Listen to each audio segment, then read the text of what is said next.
नमस्कार, मैं हूं विजय और आप देख रहे हैं यूपी न्यूज। इजराइल और हमास के बीच 15 महीने से चल रहे संघर्ष को समाप्त करने के लिए सीज फायर पर सहमति बन गई है। मंगलवार को हमास ने समझौते पर हस्ताक्षर किए थे। इसके बाद दोनों पक्षों ने युद्ध को रोकने और बंधकों की रिहाई पर सहमति जताई है। इस समझौते के तहत हमास गाजा में बंधक बनाए गए इजरायली नागरिकों को रिहा करेगा और बदले में इजराइल हमास के फिलिस्तीनी कैदियों को छोड़ेगा। इस सीज फायर डील के पहले चरण में हमास 33 बंधकों को रिहा करेगा, जिनमें 5 महिलाएं भी शामिल हैं। इसके बदले इजराइल 250 फिलिस्तीनी कैदियों को रिहा करेगा। 15 दिनों के बाद हमास बाकी बंधकों को रिहा करेगा। यह समझौता कतर और मिस्र की मध्यस्थता में हुआ है और इसे अमेरिका का भी समर्थन प्राप्त है। अमेरिकी अधिकारियों ने समझौते को ऐतिहासिक बताया और कहा कि अगले कुछ दिनों में युद्ध विराम लागू हो सकता है। अमेरिकी राष्ट्रपति जो बाइडेन ने भी समझौते को लेकर जल्द ही बयान देने का संकेत दिया है। 7 अक्टूबर 2023 को हमास के उग्रवादियों ने इजराइल पर हमला किया था, जिसमें लगभग 1200 लोगों की जान चली गई थी और 250 से अधिक बंधक बनाए गए थे। इसके बाद इजराइल ने गाजा में हमास के खिलाफ सैन्य कार्रवाई शुरू की थी। अब तक इस हमले में 40,000 से अधिक लोगों की जान चली गई है। गाजा में गंभीर मानवीय संकट उत्पन्न हो गया है, जहां लाखों लोग अस्थायी शरण स्थलों में रहने को मजबूर है।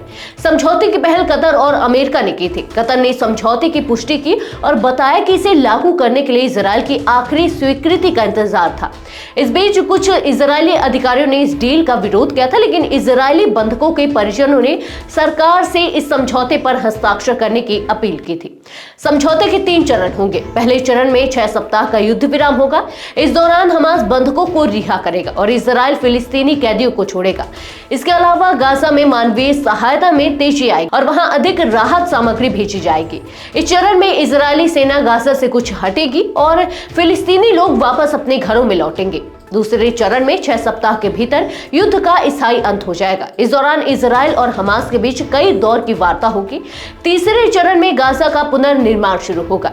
इसमें कई साल लग सकते हैं और गाजा में व्यापक पुनर्निर्माण कार्य होगा। अमेरिकी राष्ट्रपति जो बाइडेन ने कहा कि यह समझौता मेरे जीवन की सबसे कठिन वार्ताओं में से एक था, लेकिन अंततः इजराइल ने अमेरिकी समर्थन से हमास पर दबाव बनाया। उन्होंने यह भी कहा कि समझौते के पूरा होने से गाजा में शांति स्थापित होगी और वहां के लोग पुनर्निर्माण की दिशा में कदम बढ़ा सकेंगे। यह समझौता न केवल इजराइल और हमास के लिए बल्कि गाजा में रहने वाले लाखों लोगों के लिए भी आशा की किरण है। उम्मीद की जा रही है कि 19 जनवरी 2025 से यह समझौता लागू होगा और गाजा में शांति की दिशा में कदम बढ़ाए जाएंगे। तो यह थी आज की खास रिपोर्ट। आपको कैसी लगे अपने विचार हमसे साझा करें। इस वीडियो को लाइक और शेयर करें, साथ ही चैनल को सब्सक्राइब करें। यूबी न्यूज आपके लिए लाता रहेगा देश विदेश से जुड़ी ऐसी ही तमाम खबरें। तब तक के लिए धन्यवाद।